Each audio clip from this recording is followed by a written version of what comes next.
Hello అండి, అందరికీ నమస్కారం. వెల్కమ్ బ్యాక్ టు సౌభాగ్యం. రోజు రొటీన్ చట్నీలు తిని బోర్ కొట్టేసిందా? ఈసారి ఇలా వెజిటేబుల్ చట్నీలు చేసుకోండి, చాలా బాగుంటాయి.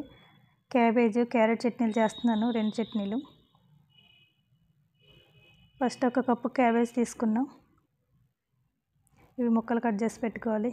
ఇంకో కప్పు క్యారెట్, ఇవి కూడా సన్నగా కట్ చేసి పెట్టుకోవాలండి. ఈ 2 చట్నీలకి సేమ్ ప్రాసెస్ అండి. పల్లీలు, పచ్చిమిర్చి, కొంచెం జీలకర్ర, మినపప్పు, వెల్లుల్లి రెమ్మలు, ఇవి 2 వేపుకోవాలి విడివిడిగా. కొంచెం 1/2 స్పూన్ ఆయిల్ చాలండి, క్యాబేజీకి ఎక్కువ ఆయిల్ పట్టదు. 1/2 కప్ పల్లీలు వేసుకుని, 4 పచ్చిమిర్చి, 1/2 స్పూన్ జీలకర్ర వేసుకోవాలి, 1 స్పూన్ మినపప్పు. ఇవి కొంచెం వేయించుకోవాలండి.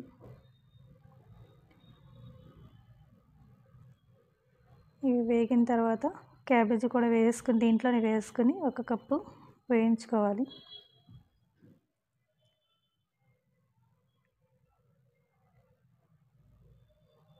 ఇవి వేగిన తర్వాత ఒక మిక్సీ జార్లో తీసుకుని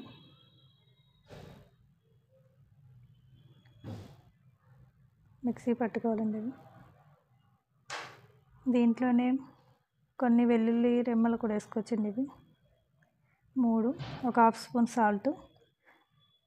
ఇంకా రెండో చట్నీ వచ్చేసి క్యారెట్, దీనికి 1 స్పూన్ చాలండి ఆయిల్. 1/2 కప్ పల్లీలు, 4 పచ్చిమిర్చి, 1/2 స్పూన్ జీలకర్ర, 1 స్పూన్ మినపప్పు. ఇవి కొంచెం వేగిన తర్వాత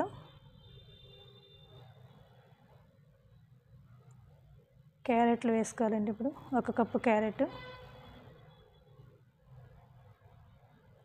ఇవి కొంచెం ఎక్కువ వేగనవసరం లేదండి, ఇలా వేగితే సరిపోతుంది.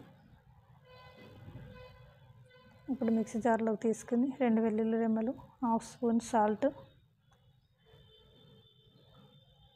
ఇదైతే చాలా కమ్మగా ఉంటుందండి వెజిటేబుల్ చట్నీలు. ఎప్పుడు రొటీన్గా తినే కన్నా ఇలా చేయండి, చాలా బాగుంటాయి. చాలా టేస్ట్గా కూడా ఉంటుంది. క్యాబేజీ, క్యారెట్లు కూడా పిల్లలు కూడా ఇష్టంగా తింటారు. ఒకసారి చేసి పెట్టండి.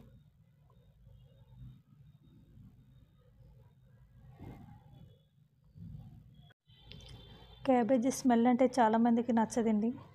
ఇలా చేసి పెడితే స్మెల్ కూడా రాదు. క్యాబేజీ స్మెల్ చాలా బాగా నచ్చుతుంది. ఒకసారి కంపల్సరీ ట్రై చేయండి. క్యారెట్ చట్నీ, క్యాబేజీ చట్నీ కూడా 2 కూడా దోశ, ఇడ్లీలోకి చాలా బాగుంటాయి.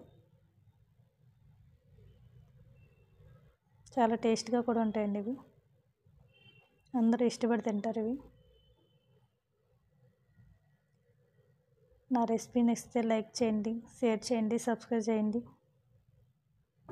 Thank you for watching.